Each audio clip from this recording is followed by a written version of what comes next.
Good morning, good afternoon and good evening to you all, wherever you might be watching this on this absolutely wonderful planet we live on. As you see, I am wearing this extremely wonderful hat. This hat is new. It is an Akubra. It is an Australian-made hat out of, may I say this and offend you or not, don't really know if I care, out of rabbit hair.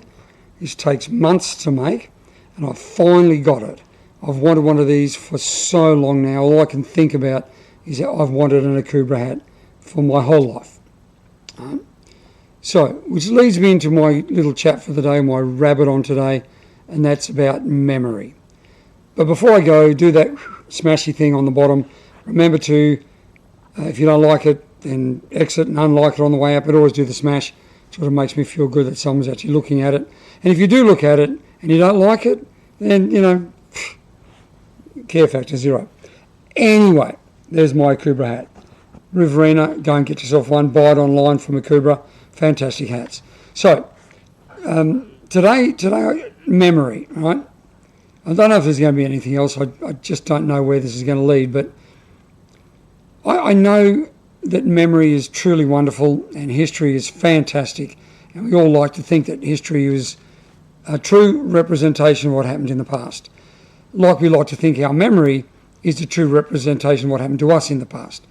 But we all know, and the proof is in the study, do it on the internet thing. I don't want to do it for you. I don't want to post that information up because, I don't believe you guys are stupid. In saying that, some of you may be, and I know I put myself in that category as well sometimes. But memory is flawed, and I think we all know that.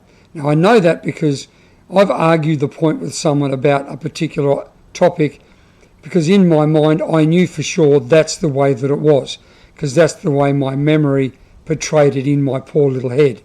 And after the argument ended and there was a lose-lose for everybody, I went back and revisited that situation, re-looked at it because it was actually I could find objective truth to what I was subjectively arguing, and I was wrong. My memory of that event was so not what the event was. And today I think we argue blindly and stupidly about things that we perceive to be true from our past. And I can't think of much things that I rely on from my past simply because I know my memory of it is completely flawed. Now, I don't know how it works in the science of it, but I actually believe in myself, and this may be close to the science as well, that I don't hold true value to anything more than 30 to 40% of my memory being anywhere near accurate. I think we have a story in our mind of what happened 20 years ago, and as we remember that story, we fill in gaps of, I don't know what happened here, but I think it was probably that. And I think the memory things for me that I can bring in my head to be true for my mind, and I again don't know how true it is, I have a memory of a child. And I think I was about 3 or 4. And there may be people out there who actually who perceive they remember. I can't even remember how to talk. That people out there can perceive they have a memory of themselves in the womb, for example, or when they were 1 day old, or 5 days old, or 5 months old, or bloody even 5 years old. Again, this is what I'm questioning about the memory of that. This memory I had, I think I was 4. And I'm almost sure it was in Perth. Dad had moved back from Malaysia where we were posted, and we moved to an army barracks in Perth. I think it was Swanbourne. Could have been in the centre, could have been the Swan barracks. Don't know. I was a baby, don't care. But I have a memory of me wearing a yellow raincoat and a yellow hat, like Paddington, and the big gumboots, out there running around playing near a train line. Can't do that now. And it was really, really wet, really, really windy, and my hat blew off. And I remember chasing after it, crying because I'd lost my hat, and my mum and dad would be angry at me. And I'm going, yeah, no, maybe, yeah. I also have a memory of that same age, around about a year or two older, of losing my car, my little model car, in a sandpit and being beside myself with stress. And I remember those things. Now my question is actually, do I remember them? Because I have a vivid memory, again, is this accurate or not, of my mum telling me about those stories. So is the memory I have of me being 2.5 and 3 and or 4 years of age of these two different incidences actually my memory at all? I actually believe that now, as I get older, that I don't believe they are my memories at all. I think I'm remembering my mother telling me about those incidences and I'm choosing to remember them as mine, as my memories. I actually don't think I do. And the people who can remember being 2 and this thing happening to them, is it their memory? Or is it the memory of a loved one, an older brother or a mum, who then, or a father, who then takes the memory of that memory with their mismemory of the memory?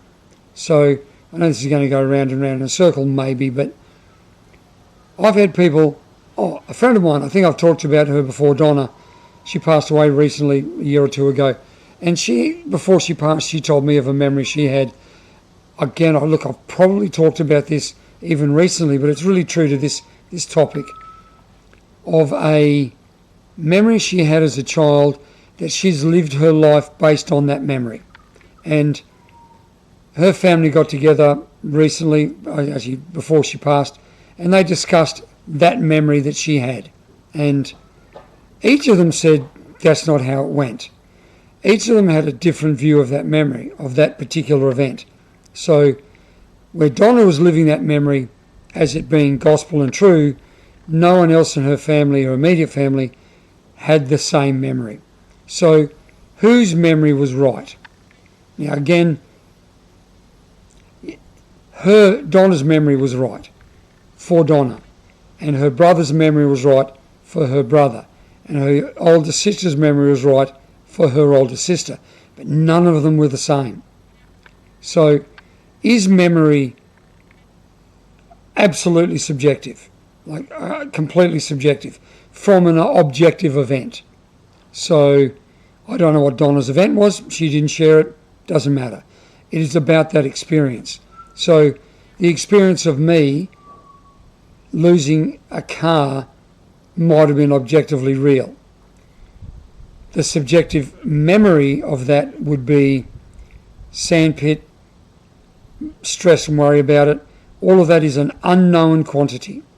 So I guess even an experience that happens today and an hour from now, it's already blurred.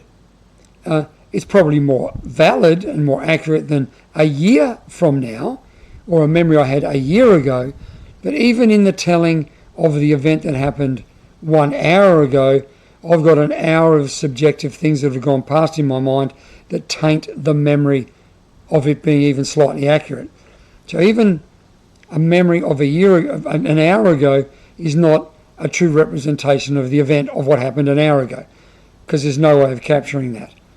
And even in a video, like this video I'm doing now, this is objective video. I can look at this video a year from now and I can look at that and go, well, that happened. My memory of that video is not the same as what I said, but now I can go back and I can see what actually happened. So unless there's any way of objectively capturing every single event in our life, everything that we remember is subjective memory. So that all depends on how I'm feeling today, as into how I'm interpreting that memory, or how I felt moments after it happened that ingrained part of that memory in my psyche. All of it's subjective. There is no real, in my mind, unless it's objective. And some people, oh God, I'm digressing. But I'll get back to this bit in a minute. Remember history forming. So in my own personal experience of memory, all of it's subjective, from an objective event that I have no way of understanding now of what happened 20 years ago. So those people who want to go back and relive their past, to experience a trauma and a drama of their past, are only going back to a subjective past.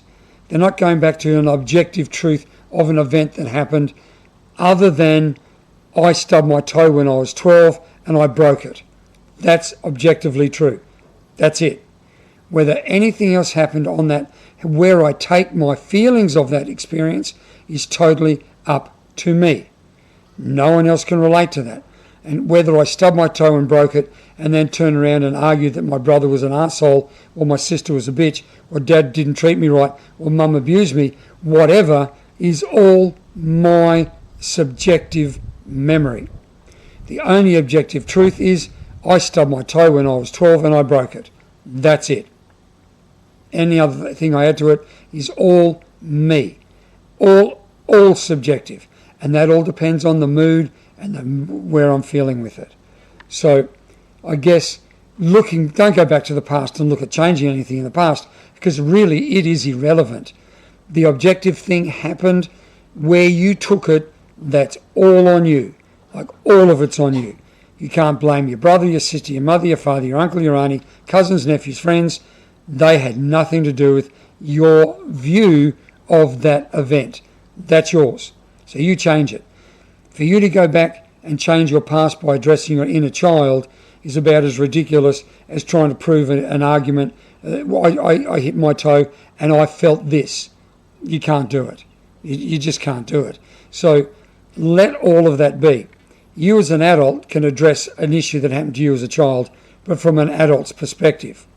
Don't go back to a childhood and address it as a child. It never ever works. You can go, I remember when I was 12 I broke my toe on a thing. Don't even remember what it was. Was it a chair, a table, a bench, a cupboard? I don't even remember that. I just remember the pain of breaking a toe. So I go, right, as an adult, what would I say to that child? Right now I'd say, it's just a toe, mate, you'll be right. Put a bandage on it, we'll go and see the doctor. Really calm, really peaceful, and don't worry about it. Let it go. So if I would say that to my child today, I would need to say that to myself today of any issue that happened in the past, like any issue. Which brings me to the other part I was going to go back to, that memory, that history thing. History we know is written by the victor. History isn't written by the victim, you know what I mean? That word that's not the victor. Again, is so subjective. And the author who wrote it from a subjective point of view. There's no way of going back to an objective part in time in history to know where it went and how it happened. We just can't do that.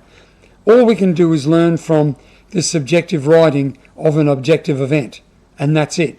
So long as we treat all history as a subjective view of history, then even looking back at it is going to be a subjective view of us looking at a subjective view of an objective event.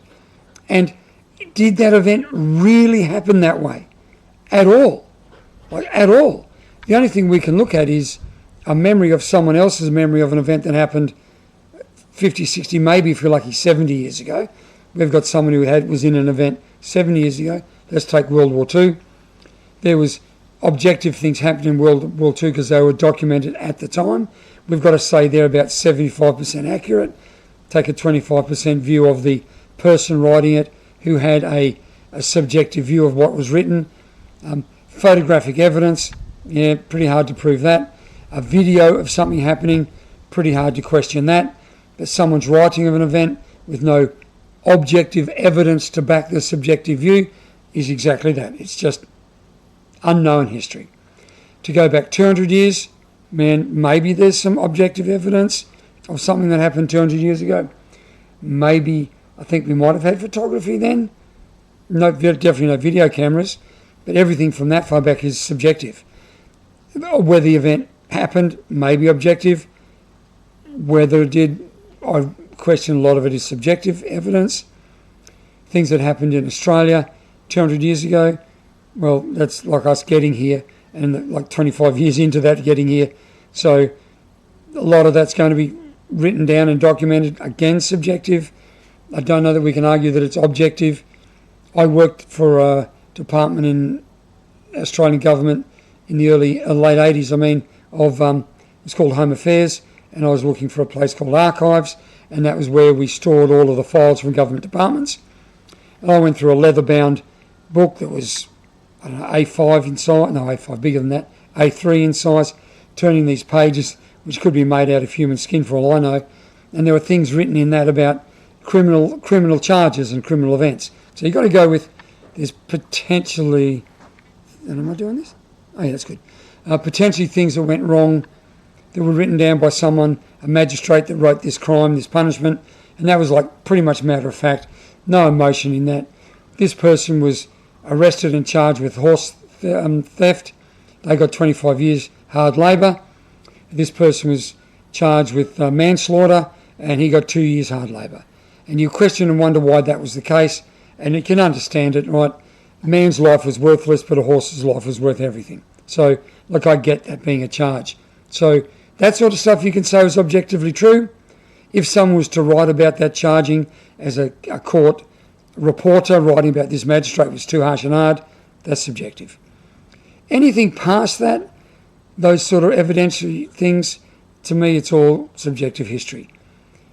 All books that go back, philosophers, Plato, Aristotle, Socrates, all written down by third-party people trying to talk about an event that might have happened and may not have happened.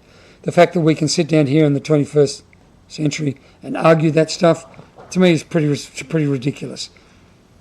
Even arguing about an event that happened a day, an hour ago, is sort of, there's been some subjective things happening in that time. We've got to let a lot of it go, and we are anywhere in a place to say what I'm saying is 100% true to what the other person argues back as being 100% true. Anyway, that's it. Memory, and how false and fallible I believe memory is, and that we need to then lighten up on any argument we have with anybody, arguing particularly about an event that happened in the past, because our view of it is not necessarily anywhere near accurate, even though we like to think that we are infallible and or perfect. We know we're not. The fact that we try and argue we are in memory arguments is pretty retarded as far as I'm concerned. So on that note, I'm going to leave, but I'm going to put on my Akubra Riviera cheap hat. It's not a cheap hat, but it's well and truly worth it. Go to the Riviera. I don't even know where they are. Go to Riviera, not Riviera. Go to Akubra, A-K-U-R-B-A.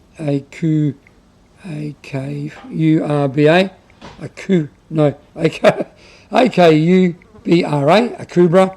Get their hat, buy one, try it. I suggest you measure your head and upsize it a little bit, because I measured my head at a 59, and when I bought it, it was actually a 61, and they put a filler in it, knowing that in a period of time of wear with sweat, it'll naturally shrink. So if I measured my head at a 59, and then I bought a 59, I'd end up having a cone head filled up into the size of the shape of the Akubra, because the Akubra shrinks and it'll hurt your head. So go up at least 1 or 2 sizes and get some filler to put in it until it shrinks down to your size. So, Akubra, memory, completely flawed and completely false. Not completely false, mostly false. Don't argue anyone over what you think and perceive an event that happened a year ago, because they're wrong and you're wrong. No win, 100%. So, at the end of the day, remember this.